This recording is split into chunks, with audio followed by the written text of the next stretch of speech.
अस्सलाम वालेकुम दोस्तों, क्या हाल चाल है। एक ब्रेकिंग न्यूज़ है जी, और वो है वैक्सीन के मतलब। आज 23 मार्च 2022 और बुध का दिन है। मिनिस्ट्री ऑफ हेल्थ ओमान ने मज़ीद जो है कुछ वैक्सीन वो अप्रूव कर दी हैं।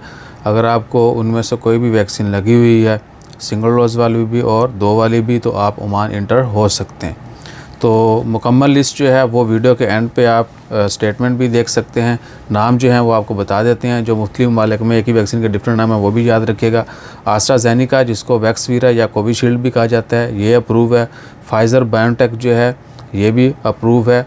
उसके बाद है जी मोडर्ना या स्पाइकवैक्स, ताकीडा जापान में इसका नाम डिफरेंट है, ये भी अप्रूव है। साइनोफार्म जो है या कोविलो, ये भी अप्रूव है। साइनोवैक या कोरोनावैक के हवाले से बहुत सारे दोस्त अब आपने हमें कमेंट भी किए थे लास्ट वीक में। तो साइनोवैक या कोरोनावैक ये भी अप्रूव है।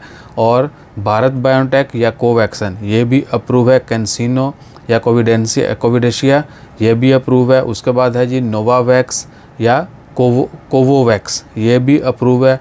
और Gamaleya research institute Sputnik V जो है ये भी अप्रूव है। और जॉनसन एंड जॉनसन की एक डोज़ लगती है वो भी अप्रूव है। उसके बाद स्पुतनिक लाइट जो है उसकी भी एक डोज़ लगती है वो भी अप्रूव है।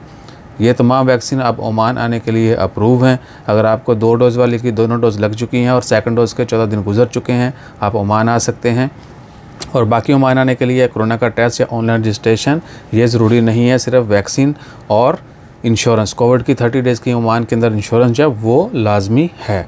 वीडियो के एंड पे आप मुकम्मल स्टेटमेंट भी देख सकते हैं। अपना ख्याल रखिए, दुआ में याद रखिए। तो साडा ख्याल रखने वास्ते लाइक शेयर सब्सक्राइब फॉलो करते रहिए। जज़ाकल्लाह, अल्लाह हाफिज़।